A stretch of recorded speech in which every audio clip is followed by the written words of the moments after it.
Well, welcome to the Speak with People podcast. My name is Jason Rates. I'm so excited that you're joining us today.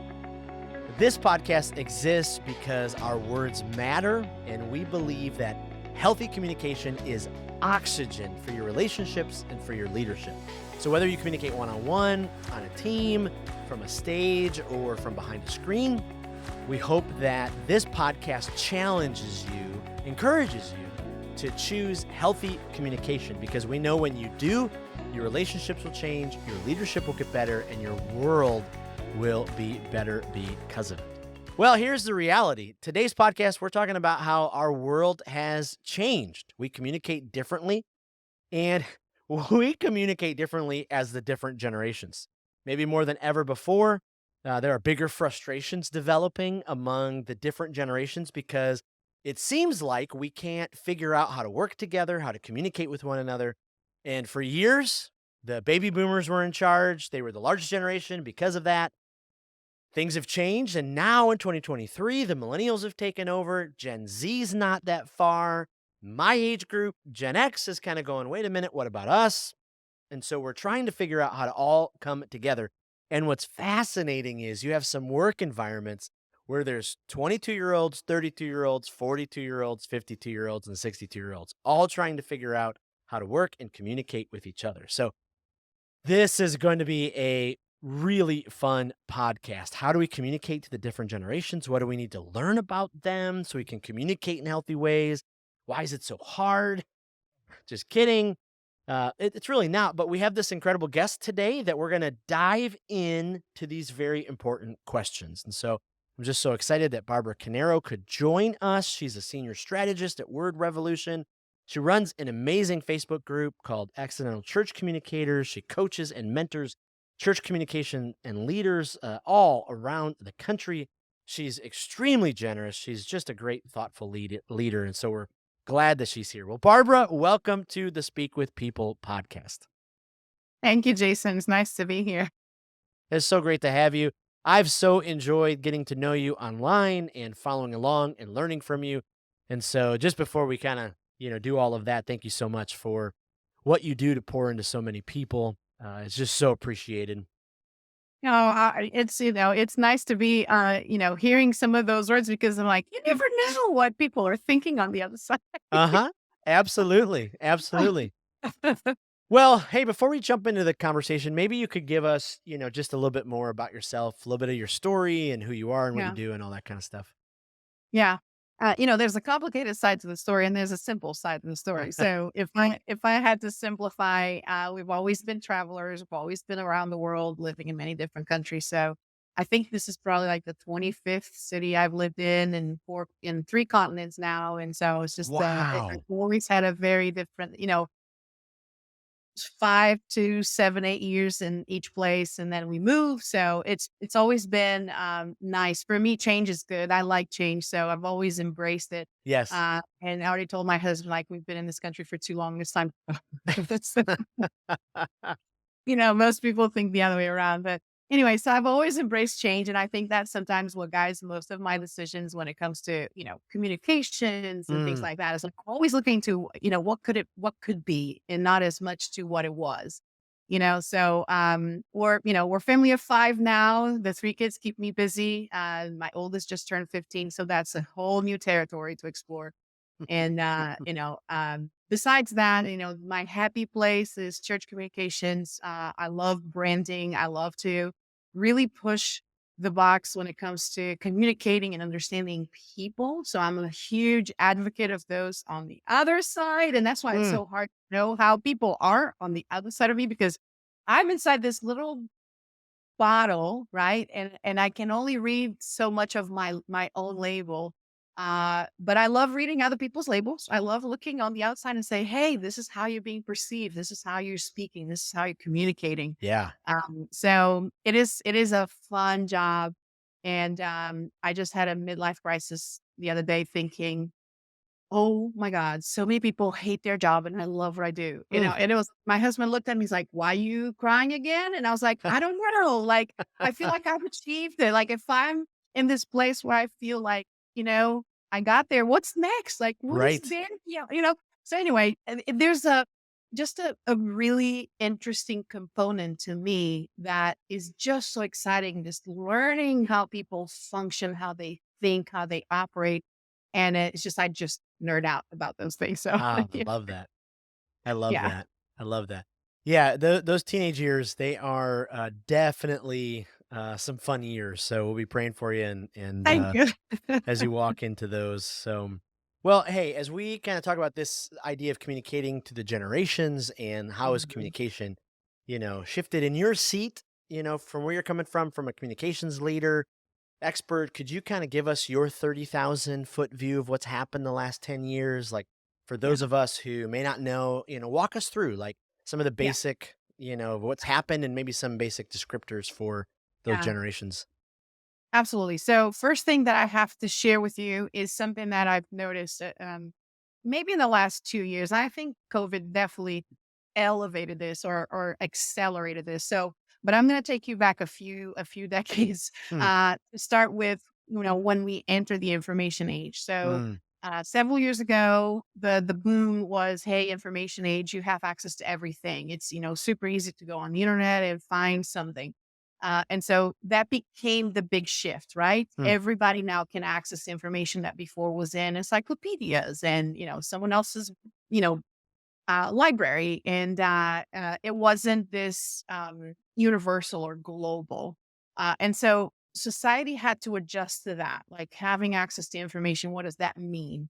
And then from there, we moved into what we call the engagement stage or era. So that becomes more like, hey, you can actually post something on social media and I can respond to it. There's engagement that is happening. There's a yep. back and forth. I'm not just consuming information, I'm able to engage and respond back. And that's where you see advertisers uh, changing from, hey, here's what I do to, hey, let's chat on. So, what do you think about on your product? Right. So Yeah. it forced us to relate to consumers and to brands differently. And I do believe that many people are still trying to catch up to that, but we have already shifted to something else.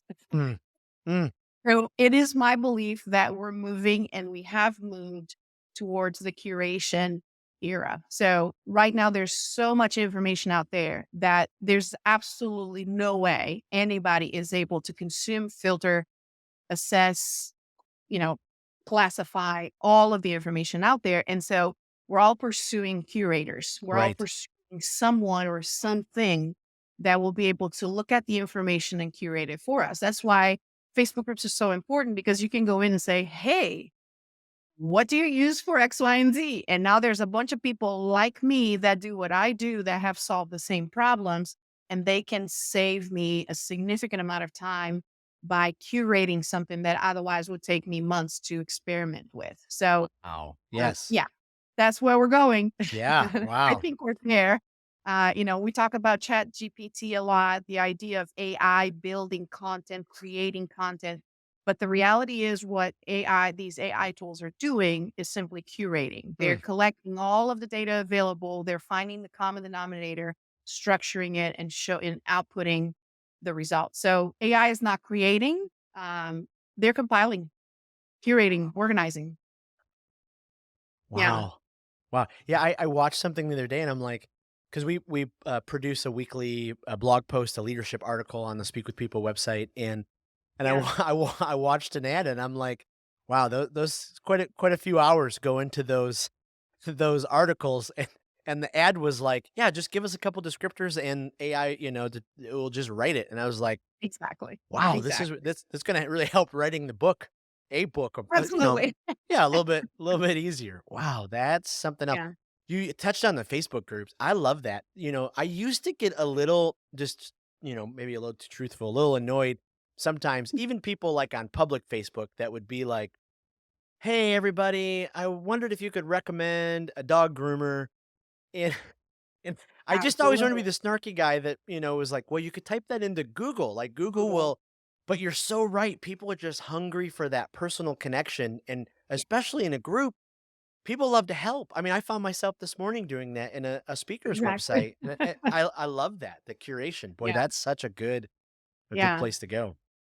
Yeah. And so what you're seeing also is the idea of what I've been calling circles of trust, right? Because Mm, not everybody, you're not going to follow every curator out there. Like there's something that makes you say, I'm going to trust Jason's and not John's, you know? right. So that means that we're naturally pursuing curators that we trust, and then we're going to follow their path of curation. And so when you go back into politics, without getting into the details of it, um, people talked a lot about polarization and you got to do your research and you're not seeing the news. That's because each one of us is following a path of curation that is getting us deeper into a direction.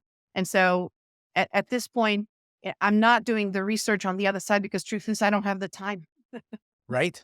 And it's impossible to do all of the research that I'm supposedly expected to do. And so what I'm doing is I'm using someone else's research, following that person, and they're following other curator, and that curator's following other curator.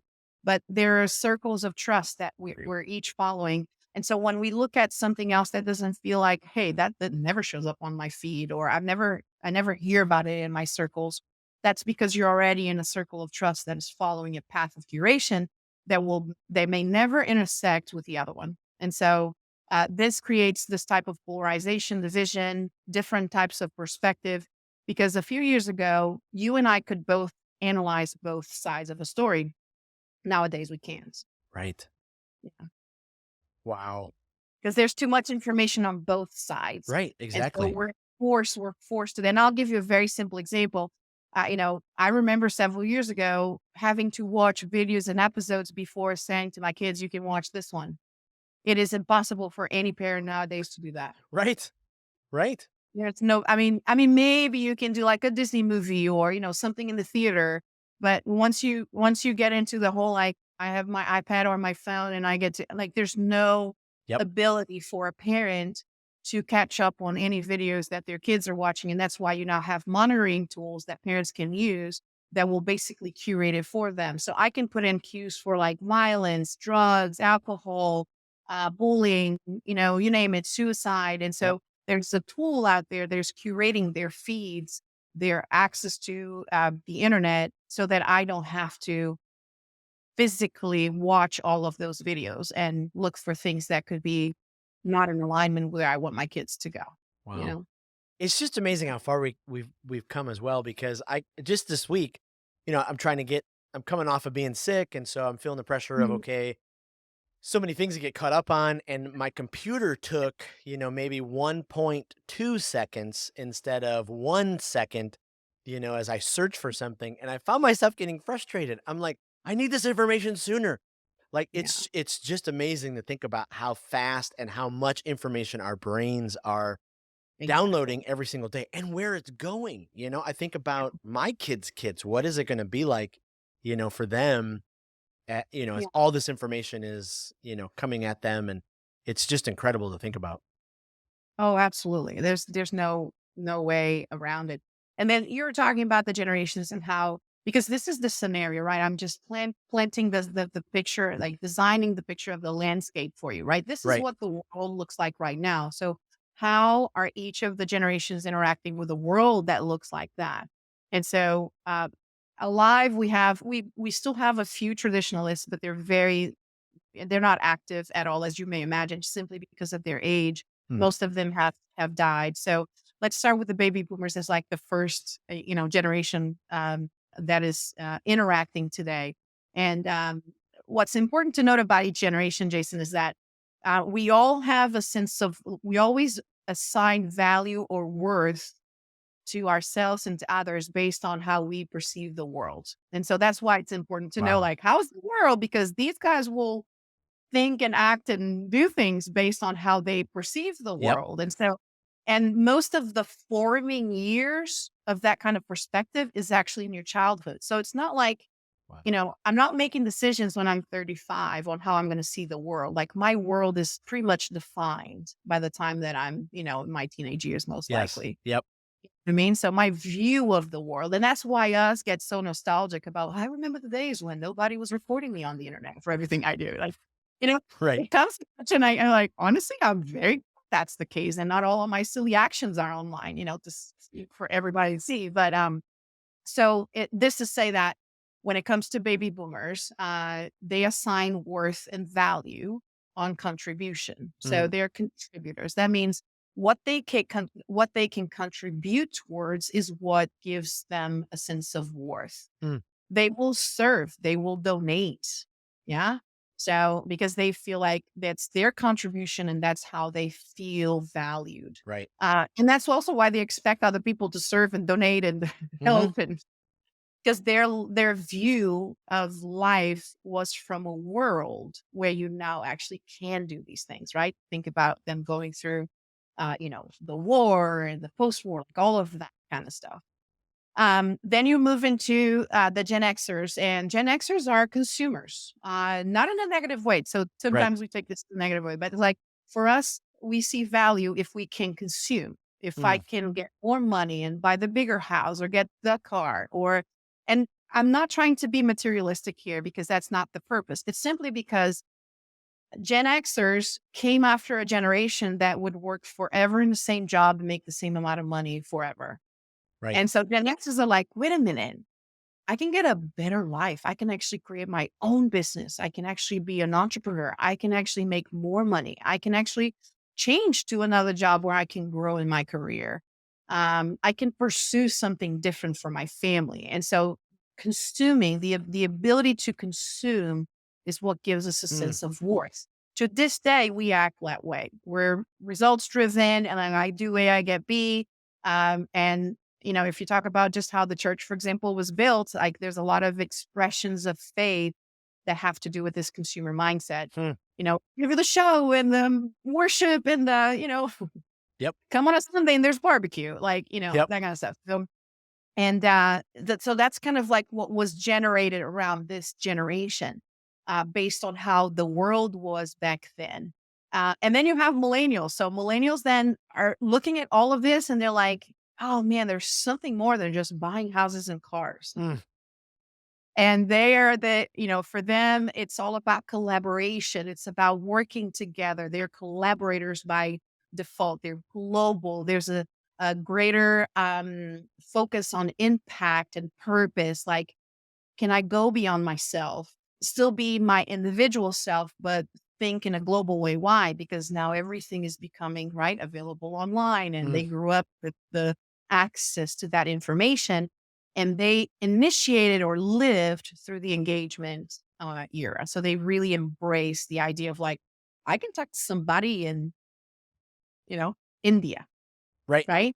And I can actually collaborate with that person and do a job together and do a work together. So that opens a lot of doors. Mm, So it gets really funny when you get the Gen Zs.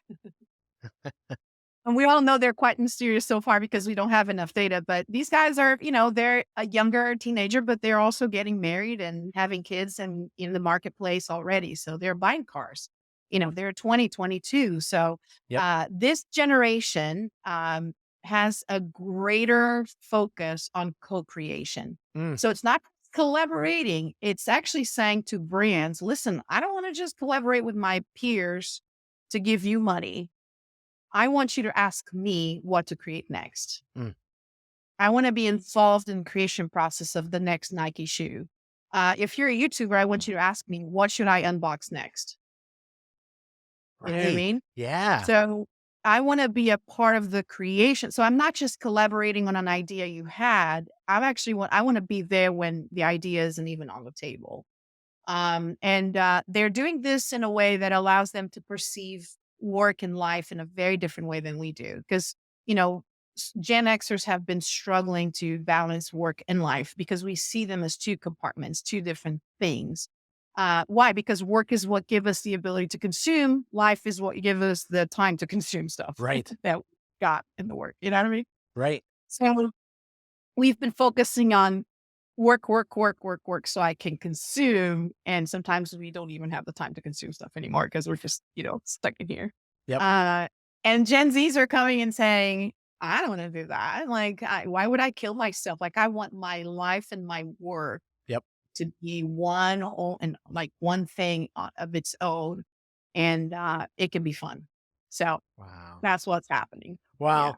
One of my pet peeves is, and maybe it's just because I was a youth pastor forever and I worked with students, but is when the older generations, we kind of get up on our high horse and we're just like, boy, kids these days, they don't know how lucky they are. When I was a kid, I had to go in the backyard and play with grass, and Mm. now they have an iPad, they have everything handed to them. And Yeah. it just drives me crazy because I'm like, we don't know as a Gen Xer or whatever generation how we would have responded if we were in that Yeah. situation. So, instead of like pushing them down or, being Of judgmental about it, course. maybe trying to go, hey, I need to figure out how I can communicate with them so I can figure out that generation. Why do you think it's so hard sometimes for each of those generations to understand each other, to figure out how Yeah. to communicate? Well, it's very simple. It's because for us, the world looks a certain way and functions a certain way. And until we get out of how our worldview is, it's going to be really impossible for us to understand anybody before or Yep. after us, right? So Yep. we still have a struggle to understand. Like to this day, I'm not going to lie. Like with my mom, she's always been like, "Hey, one job, stick to it." Yep. Yep. And I'm like, no, there's not like, I'm not even interested in that. I'm not even interested in a job to begin with. Like, I want to be a business, I want to be an entrepreneur. Yeah. And so, why? Because the work for her, she comes from a worldview when nothing is sure. Right. And so, a job security is the one thing that keeps her at peace. And I'm thinking that for me Mm, is the biggest limitation I could possibly imagine in my life.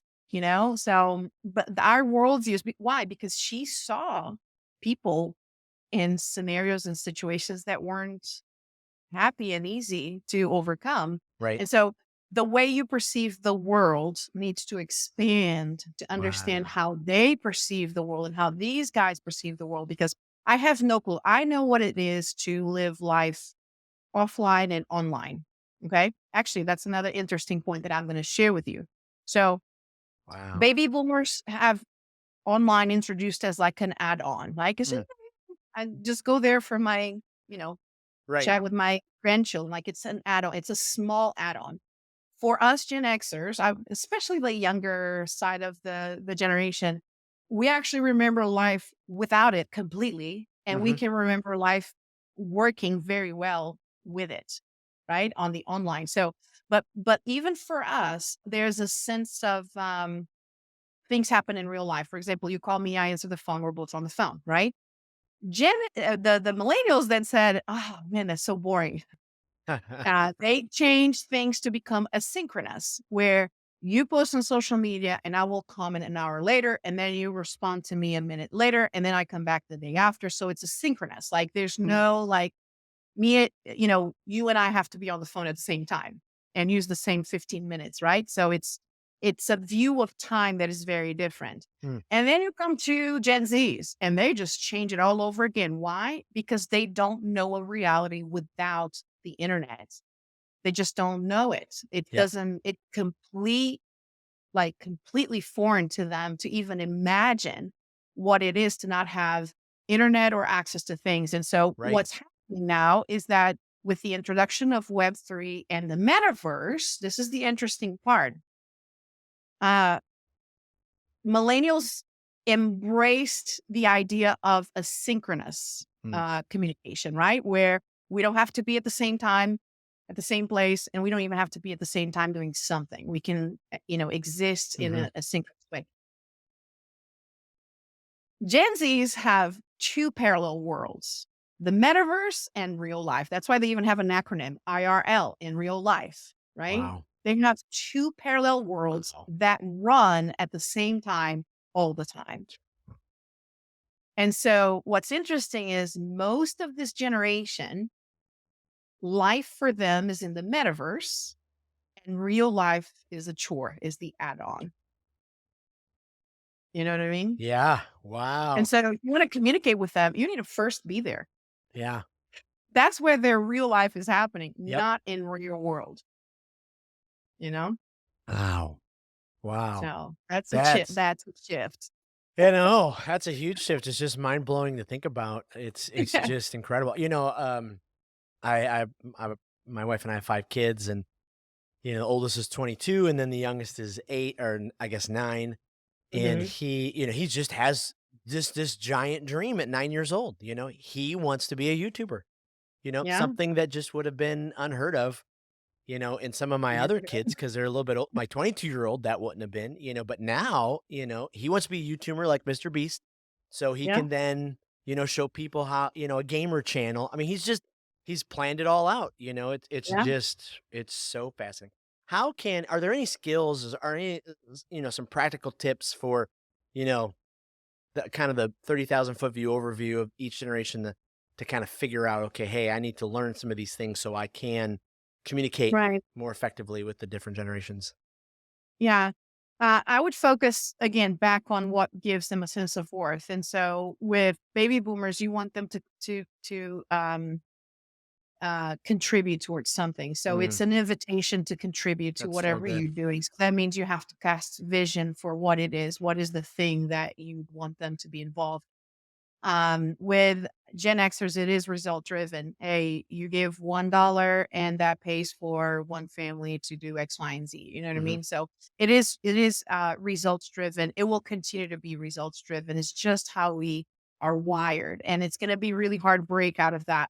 And so normally we like to, we want to see the statistics, the numbers, you don't have to be a numbers person, but you want to see like this will Yep. cause this. Yep. Yeah. It's a very direct relationship between what I do and what I get.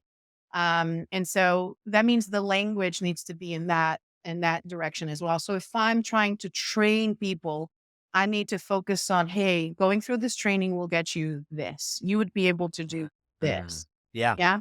And when I move towards millennials, it is collaborative. So that means they really do appreciate the global aspect of communicating and collaborating with other communities. So the openness, the ability to say, hey, this is going to have this type of impact, not just in you, but the people around you and the people beyond you. Yep. That's kind of how you need to tie your message. From a communication standpoint, baby boomers are still very formal. Okay. So Mm, they do appreciate the formality of engagement, like a letter and the way you approach them and you communicate with them. Gen Xers they're the ones that kind of broke it into the more informal communication, very casual. right. Millennials took it a step further where it's like, make it fun, man. Like, this they're very fun focused. And then with Gen Zs, they want to be a part of the creation process. And so when you see these kids, for example, on Minecraft, they're creating, they're building, they're a part of, basically that kind of game alone is successful because the audience is creating. They're not Right. just coming into a game and they're playing it. There's a creation process, and then they're sharing, these beautiful creations online or teaching others how to create these things. So they want to be invited into the creation process. And so if you have a program, a training, a group, or whatever, get their opinion early Mm, before it's said and done. Yeah. So it's like engaging with them at that level. What's interesting from millennials down, this is one last piece that I wanted to share with you. From millennials down, all is available, right? So I remember fighting with my kid because he's like, "Mommy, here's how they cut the woman in half in that magic trick." I was like, "Dude, you're literally like messing up my childhood right now. Like, don't show me. I don't want to know. Like I want to die not knowing how they cut the woman in half. Because it's like you're gonna tell me Santa doesn't exist next. You know what I mean? right. Like, no, no, no, Right. no, no, no, don't do that, don't do that. And so, but he's like, not only he can find out how things are done, he can actually do it himself at home. So it removed the sense of awe and wonder Mm, from millennials down. Nothing else, nothing is, like the wonder and the awe are gone. And so these two generations became extremely spiritual because mm, that's the only thing they can do that it could potentially that cannot be just explained on the internet easily with a click of a button. And so right. they are highly spiritual. They pursue spirituality because that's the only thing that brings them as human beings a sense of awe and wonder. So now, where they turn on those questions, I don't know. They're turning to everything and Right. anything, but Right. they are. turning towards their spiritual self Wow. for Wow. sure. As you were talking about the different generations, I was thinking it'd be so helpful some days to kind of have a laminated sheet for each generation and which emojis to use. Wait a minute, I got to communicate with a baby boomer. Okay, these are the appropriate emojis. And then for my Gen Zer, here's the appropriate. Maybe I'll send that to Babylon B, see if they'll run with that. I That'd be doubt they awesome. will, but it's just so fast. I mean, this is such a helpful conversation because I know in my own life, so many employers who, were hiring, Right. so many different generations. And so now we have, 22-year-olds working with 42-year-olds and 52-year-olds, and they're trying to figure out how to Right. coexist and collaborate Yeah. and move things together. And I know in the past when I led a team that was, highly comprised of Gen Z and a little bit of millennials, it it was fascinating to try to figure out just how to kind of get everybody there Mhm. because they want stuff. They want it now. They want to figure out, Yeah. I know my dad did that job for 20 years and then he got promoted, but I can only do I'm gonna do it for 2 and then I'll get promoted. Yeah. So I'll put a visual in your mind that will help. Baby boomers learn in traditional theater setting. mhm. There's a teacher. We all sit. We all take notes. We all learn. Okay. When it comes to Gen Xers, they want the kitchen table. Hmm. Yeah, like a more or like a this like little Yes. table here at an office. Okay. When it comes to millennials, they're at the coffee shop. Yep. And when you get to Gen Zs, they just want a how do you call it, like a lounge room, and that lounge room needs to have at least 3 to 4 um what do I say, like visuals coming from it. So you have like a Uh-huh. movie playing, Yep. you have music playing, you have a device on their hand, and someone else is actually brainstorming ideas with them. So these Eh, 4 things, when you try to combine the 4 of them, it yep. is just impossible. And those Gen It is Zers impossible. probably have AirPods in, and, when someone tries to Absolutely. come talk with them, they think, "Okay, maybe they're not listening," but they really are listening, even though they have the Just AirPods in, there's music going, and there's music going externally. exactly, It's exactly. just Yeah. it's So, just wild. millennials introduced the music first at the coffee shop. It's background music, so it's kind of like, just kind of like that. Yeah, And then Gen Zs just took it a step further. that's right, And they're on Discord together. Like they're in the same room, but they're on Discord talking to each other in the same room. right. Yep. Oh, So well, Barbara, this has just been some fascinating discussion, and I know it's gonna be so helpful to our listeners because we're all in this boat together. We're all trying to figure out, and so oh, I'd for really sure. encourage you, if you're listening to this, if you haven't started thinking about this type of thought process and how you can improve your communication across the generations, like, go back through and listen to this. Barbara gave us Yeah. just you gave us just some killer thoughts and advice. Hey, before we, leave you, because we could probably, talk on this for so long. I want, Yeah. our listeners just to kinda keep getting to know you, so I'm gonna ask you some rapid fire questions. Oh, What's that's good. what's one of your favorite podcasts right now? Your go-to podcast? It has to do with, church communications for me. And it's just been recently launched and I absolutely love it. It's called Lunchtime Heroes with Matt Curtis. And it's really, I think he's doing an amazing job at connecting, especially, the faith side of things with also the big practical, creative side of things for church com people. I love that. Absolutely. I will definitely be looking that up. Yeah. Question number 2, what was the best book you read this past year? Okay, let me just get the author. Does it count if I'm listening to it instead of Oh, sure. For sure. reading? It's the YouTube formula, and I'm trying to get the name of the author. He actually met the foreword is by Mr. Beast. This is by Derol Eves. Ah. Derol Eves. It is a fabulous, fabulous book. I know it's a little bit more on the technical side, like practical side of like YouTube and whatever, but there's so many fascinating Hmm. facts that he's sharing there. And he actually brings us through the Mr. Beast and also the series called The Chosen. It's just fascinating to me Wow. how, yeah. And I they would, actually run some of these concepts that I'm telling you about too, like the idea of understanding your audience and knowing who sure, you're talking to. sure. I will definitely Yeah. be picking that up. Okay, last one.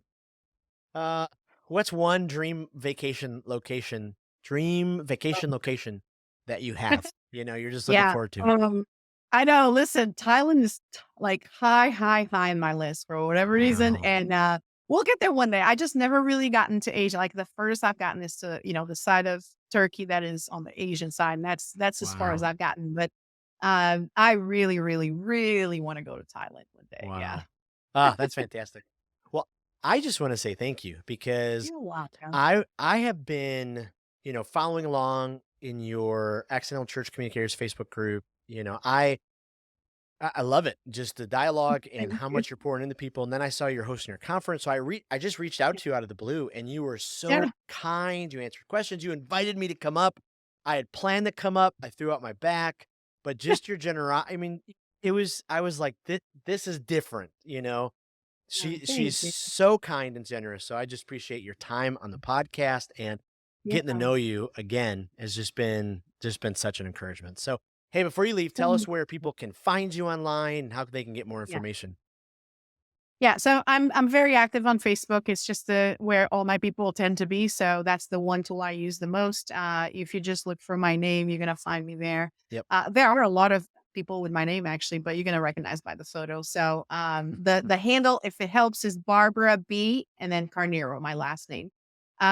We have the agency website, which is wordrevolution.com. That's where my happy branding place is there. That's why Yep. I have all the information about how to work with me as an agency. And then the conference. It's my passion project. Yep. I absolutely love putting it together.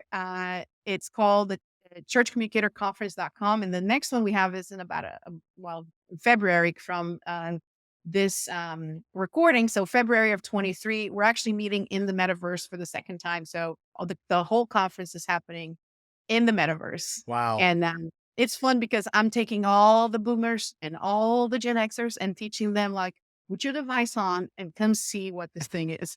And that's what church comes anyways. You know what I That's mean? right. That's right. Oh, I love it. Well, thank you so much for being on the Speak with People podcast today. Really appreciate it. It was nice being here. Thank you. Absolutely.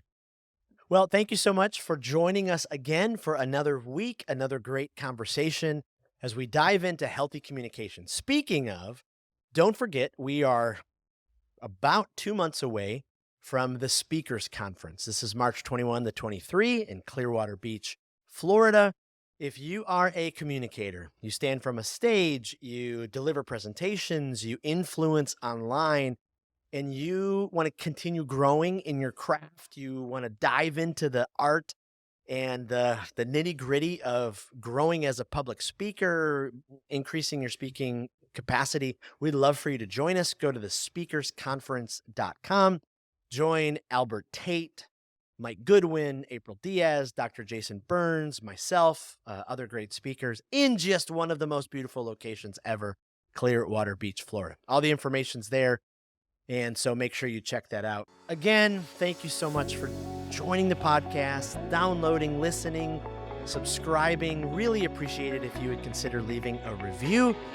And last but not least, again, this podcast exists because we believe words matter, and healthy communication is like oxygen for our relationships and our leadership. So we challenge you and we encourage you to always choose words that breathe life into the world instead of words that dismantle and discourage. Thanks again, and we'll see you next week on the Speak with People podcast.